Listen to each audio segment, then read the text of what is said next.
तो नमस्कार दोस्तों, हम हमेशा अपने देश में डेमोक्रेसी की बात करते हैं। यूँ तो डेमोक्रेसी के 4 पिलर होते हैं: लेजिस्लेटिव, एग्जीक्यूटिव, जुडिशरी और मीडिया। आज हम इन्हीं 4 पिलरों में से एक पिलर मीडिया की बात करने जा रहे हैं। क्यों हमारे देश में मीडिया का डाउनफॉल हो रहा है, आज इसी विषय पर हम बात करने जा रहे हैं। So let's find out.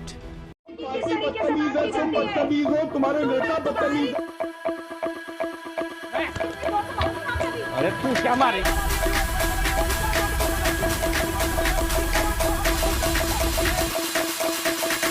क्या उन भड़काऊ चैनल्स और उन भड़काऊ एंकर्स के खिलाफ सरकार कोई योजना लाकर उनके खिलाफ कार्रवाई कर रही है? और कर रही है तो क्या कर रही है, वो सदन को बताया जाए। तो दोस्तों, कुछ ही समय पहले WPFI की एक रिपोर्ट आती है जिसमें कुल 180 देशों में से भारतीय मीडिया को 150वां स्थान दिया जाता है। WPFI यानी world press freedom index. WPFI पूरे विश्व से सभी प्रेसों का डेटा कलेक्ट करके उन प्रेसों की फ्रीडम को रैंक करता है। तो यहाँ पर हम अगर फर्स्ट, सेकंड, थर्ड देशों की बात करें, जिसमें से फर्स्ट रैंक पर आती है नॉर्वे, सेकंड पर है डेनमार्क और थर्ड पर है स्वीडन। तो इसमें हम अगर हमारे पड़ोसी देश पाकिस्तान और चाइना की बात करें तो पाकिस्तान 157 रैंक पे है और चाइना 174 पोजीशन पे है। तो ये तो रही दूसरे देशों की बात। अगर हम अपने देश इंडिया की बात करें तो इंडिया का रैंक, जैसा कि मैंने आपको पहले बताया, वो थी 150, जो कि बेहद शर्मनाक है। इससे आप खुद पता कर सकते हैं कि हमारे देश में गलत सूचनाओं का प्रचार प्रसार कितने जोरों शोरों से और कितने बड़े स्तर पर हो रहा है। तो दोस्तों, अगर आपने कभी भी ध्यान दिया हो तो ये न्यूज़ चैनल वाले शाम 5 बजे से 11 बजे तक अनेकों डिबेट्स कराते हैं और उन डिबेट्स का मकसद सिर्फ और सिर्फ कुछ ही बातें रहती हैं, जैसे कि हो गया हिंदुइज्म, इंडिया पाकिस्तान, चाइना और करंट में चल रही सरकार की तारीफें करना। तो यहाँ पे मैं आपको एक डेटा दिखाना चाहता हूँ जिसमें ये पता चलता है कि कौन से न्यूज़ चैनल ने किन किन बातों पर कितनी बार डिबेट की है। तो यहाँ पे हम अगर रिपब्लिक भारत की बात करें तो उसने अपने 182 शोज में ना ही अनएम्प्लॉयमेंट पे बात करी और ना ही इन्फ्लेशन पे बात करी।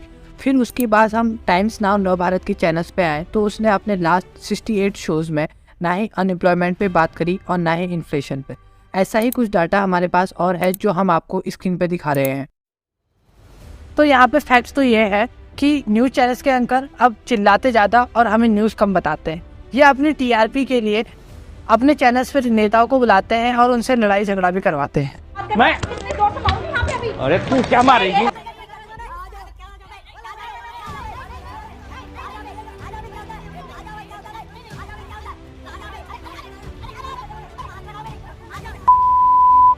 तो आज इंडियन मीडिया की सच्चाई ये है कि ये हमें न्यूज़ कम बताते हैं और एंटरटेनमेंट ज़्यादा करते हैं। मैं आपको यहाँ पे एक वीडियो दिखाना चाहता हूँ। लाइव स्टूडियो से जमीन और आसमान के बीच बजट पर हमारी इस विशेष पेशकश में आपका स्वागत है। 60 फीट की ऊंचाई पर अभी सईद अंसारी आज हमारे साथ जुड़े रहेंगे। यहाँ पर सईद। श्वेता, पहली बार इतनी ऊंचाई पर, और कहते हैं ना कि सितारों से आगे जहां और भी हैं। तो देखा आपने, इस वीडियो को देखकर तो ऐसा लग रहा है कि जैसे ये हमारे देश का बजट नहीं, ये हमें अपने चैनल आज तक का बजट बता रहे हो। यहाँ पे मैं आपको एक और डेटा दिखाना चाहता हूँ जिसमें अगर हम अपने देश में इन्फ्लेशन की बात करें तो जो आज से 10 साल पहले जो चीज़ हमें जिस रेट पर मिलती थी, आज उसी का रेट 110% तक ऑन एवरेज बढ़ चुका है। पर इन सब की बातें तो कोई करता ही नहीं है। तो इसके बाद मैं आपको एक और चार्ट दिखाना चाहता हूँ जिसमें ये बताया गया है कि इंडिया का एक गरीब इंसान दिन प्रतिदिन कितना गरीब होता जा रहा है और एक अमीर दिन प्रतिदिन और अमीर होता जा रहा है। पर अफसोस की बात यह है, जो बात मैं आप तक पहुँचा रहा हूँ, यही बात हमारी नेशनल मीडिया ने हम सब तक पहुँचानी चाहिए। पर हमें नेशनल मीडिया दिखाता क्या है? शुरू करें अंताक्षरी लेकर आज तक का नाम। तेरे सामने वाली खिड़की में एक चांद सा मुखड़ा रहता है। चिकी चिकी बम बम बम चिकी चिकी बम। एक दूसरे से करते हैं प्यार हम, एक दूसरे के लिए बेकरार। राफेल में हूँ और मेरे पीछे भी 2 राफेल हैं। 5 राफेल का बैच है जहाँ पर इस वक्त मैं मौजूद हूँ, राफेल के कॉकपिट में। यहाँ पर बैठ के एक अलग ही ताकत का अंदाजा होता है। पर ये तो रही गोदी मीडिया द्वारा हम सबको गुमराह करने वाली बातें। पर हमारे देश में कुछ ऐसे सच्चे जर्नलिस्ट भी हुआ करते थे जो हमें हमारे देश की असल घटनाओं के बारे में हमें रूबरू करवाया करते थे। पर होता क्या है, उन्हें इनाम के बदले नौकरी से निकाल दिया जाता है या फिर जेल में डाल दिया जाता है। तो यहाँ पे मैं कुछ जर्नलिस्ट का नाम आपको बताना चाहता हूँ, जैसे कि गौरी लंकेश, रवीश कुमार, अजीत अंजुम, बरखा दत्त, अभिशार शर्मा, मीनाक्षी खंडवाल। तो हमें इन बातों से ये तो साफ पता चल जाता है कि कोई भी सरकार जब सत्ता में आती है तो वो हमेशा प्रेस को दबाने का ही काम करती है, चाहे वो बीजेपी हो या फिर हमारी कांग्रेस पार्टी।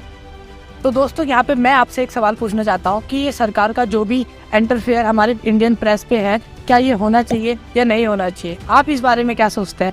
कमेंट बॉक्स में हमें जरूर बताना। धन्यवाद।